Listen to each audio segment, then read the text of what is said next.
ഈ ഒരു തക്കാളി കാണുമ്പോൾ എനിക്ക് ഓർമ്മ വരുന്നത് നമ്മുടെ ബാംഗ്ലൂർ ഡേയ്സിലെ കൽപ്പനയുടെ ഡയലോഗാണ് കേട്ടോ.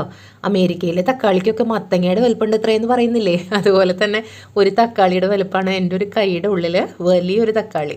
ഈ ഒരു തക്കാളി ഉപയോഗിച്ചിട്ട് നമുക്ക് നല്ലൊരു തക്കാളി രസം തയ്യാറാക്കിയാലോ. രസം എല്ലാവർക്കും ഇഷ്ടപ്പെട്ടതാണ്, പ്രത്യേകിച്ച് ഇപ്പോൾ ഗൾഫിലൊക്കെ നല്ല തണുപ്പ് തുടങ്ങിയിട്ടുണ്ട്. അപ്പോൾ രസം കൂട്ടിയൊരു ചോറ് സൂപ്പറാണ്. അപ്പോൾ ഇന്ന് തക്കാളി രസത്തിൻ്റെ റെസിപ്പിയാണ് കേട്ടോ. ഒരു പാത്രത്തിലേക്ക് നെല്ലിക്ക വലിപ്പത്തിൽ കോൽപ്പുളിയാണ് എടുത്തിരിക്കുന്നത്. ഇത് നമുക്ക് ഈ പാത്രത്തിലേക്ക് ഇട്ട് കൊടുത്തിട്ട് കുറച്ച് ചൂടുവെള്ളം ഒഴിച്ചു വെക്കാം.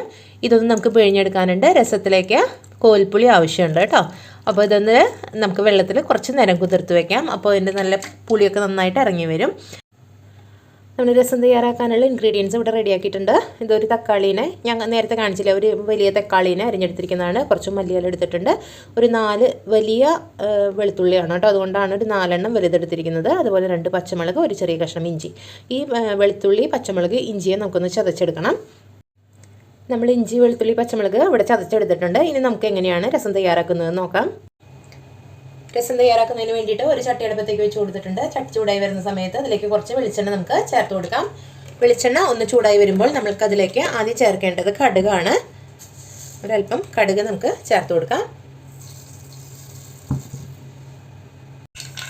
കടുക് ഒന്ന് പൊട്ടി വരുന്ന സമയത്ത് നമുക്കിതിലേക്ക് 1/4 ടീസ്പൂണോളം ജീരകം ചേർത്ത് കൊടുക്കുന്നുണ്ട്. അതുപോലെ തന്നെ ഒരു 1/4 ടീസ്പൂണോളം ഉലുവയും നമുക്ക് ചേർത്ത് കൊടുക്കാം. അതും കൂടി ഒന്ന് പൊട്ടി വരണം.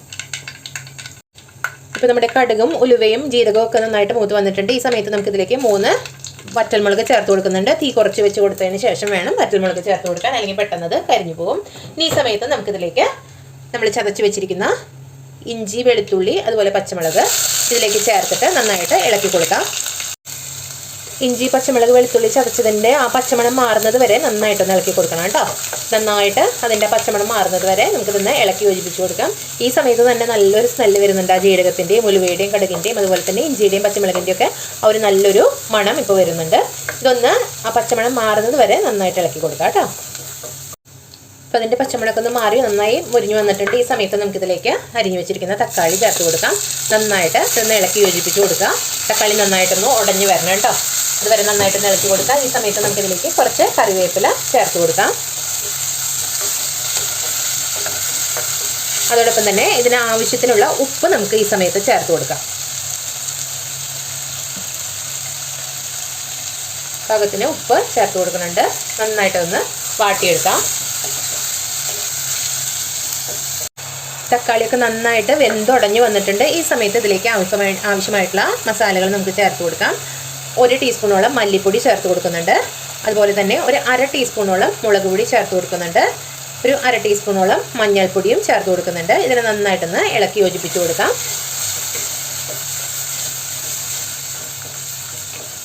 തക്കാളിയുമായിട്ട് നന്നായിട്ടൊന്ന് ഉടഞ്ഞു ചേരുന്നത് വരെ നന്നായിട്ടൊന്ന് ഇളക്കി യോജിപ്പിച്ച് കൊടുക്കുക. അതിൻ്റെ പച്ചമണം ഒക്കെ ഒന്ന് മാറി വരുന്നത് വരെ ഇളക്കി കൊടുക്കുക കേട്ടോ. ഇപ്പോൾ നമ്മുടെ മസാലകളൊക്കെ നന്നായിട്ട് മൂത്ത് എണ്ണ തെളിഞ്ഞു വന്നിട്ടുണ്ട്. ഈ സമയത്ത് നമുക്കിതിലേക്ക് നേരത്തെ നമ്മൾ തയ്യാറാക്കി വെച്ചിരിക്കുന്ന പുളിവെള്ളം ചേർത്ത് കൊടുക്കാം. ഇതിലേക്ക് ആവശ്യത്തിന് കുറച്ചുകൂടി ചൂടുവെള്ളം ചേർത്ത് കൊടുക്കാം കേട്ടോ. എന്നിട്ട് ഇതിന് 2 മിനിറ്റോളം തിളപ്പിച്ചെടുക്കണം. ഒരല്പം ചൂടുവെള്ളം കൂടി ഇതിലേക്ക് നമ്മൾ ചേർത്ത് കൊടുക്കുന്നുണ്ട്. നന്നായിട്ട് നിന്ന് തിളച്ച് വരണം കേട്ടോ. 2 മിനിറ്റോളം തിളപ്പിക്കാം. ഇപ്പോൾ നമ്മുടെ രസമൊക്കെ നന്നായിട്ട് തിളച്ച് വന്നിട്ടുണ്ട്. ഈ സമയത്ത് നമുക്കിതിലേക്ക് 1 ടീസ്പൂണോളം കായപ്പൊടി ചേർത്ത് കൊടുക്കാം. കായമാണ് കേട്ടോ, LGയുടെ കായം പൊടിയാണ് ഞാൻ ചേർത്തിരിക്കുന്നത്. അതുപോലെ തന്നെ 1 ടീസ്പൂണോളം കുരുമുളക് ചേർത്ത് കൊടുക്കാം. നല്ല ഫ്രഷ് ആയിട്ടുള്ള കുരുമുളക് പൊടിച്ചെടുത്തിട്ടുള്ളതാണ്. അതോടൊപ്പം തന്നെ ഒരല്പം ശർക്കര, ഞാനിവിടെ ശർക്കര പൊടിയാണ് ചേർക്കുന്നത്. ശർക്കര അച്ചാണ് കയ്യിലുള്ളതുണ്ടെങ്കിൽ ചെറിയൊരു കഷ്ണം ശർക്കര അച്ച് കൂടി ചേർത്ത് കൊടുക്കാം. ഇത് കൂടി ചേർത്തതിന് ശേഷം നമുക്ക് അവസാനമായിട്ട് ഇതിലേക്ക് കുറച്ച് മല്ലിയില ചേർത്ത് കൊടുക്കാം. അതോട് കൂടിയിട്ട് നമ്മുടെ രസം ഇവിടെ റെഡിയാണ്. നല്ല സൂപ്പർ ടേസ്റ്റുള്ള തക്കാളി രസമാണ്. മല്ലിയില ആവശ്യത്തിന് നമുക്കിതിലേക്ക് ചേർത്ത് കൊടുത്തതിന് ശേഷം ഇതൊന്ന് മൂടി വയ്ക്കാം. അതോടുകൂടി നമ്മുടെ രസം ഇവിടെ റെഡിയാണ് കേട്ടോ. നല്ല രുചികരമായിട്ടുള്ള തക്കാളി രസം ഇവിടെ റെഡിയാണ്. എല്ലാവരും ഇതൊന്ന് പരീക്ഷിച്ച് നോക്കണം. ഇതുവരെ എൻ്റെ ചാനൽ സബ്സ്ക്രൈബ് ചെയ്യാത്തവരുണ്ടെങ്കിൽ സബ്സ്ക്രൈബ് ചെയ്യാൻ മറക്കരുത്. നമുക്കിത് ചോറിൻ്റെ കൂടെ മാത്രമല്ല, വെറുതെ രസം കുടിക്കാനും പലർക്കും രസം ഇഷ്ടമാണ്. അപ്പോൾ വളരെ ഹെൽത്തി ആയിട്ടുള്ള ഒരു രസമാണിത്. എല്ലാവരും ട്രൈ ചെയ്ത് നോക്കണം. അഭിപ്രായങ്ങൾ പറയാൻ മറക്കരുത്. അപ്പോൾ ഇതുപോലുള്ള ഈസി റെസിപ്പികളുമായിട്ട് അടുത്ത ദിവസം നമുക്ക് വീണ്ടും കാണാം. അതുവരേക്കും ബൈ ബൈ.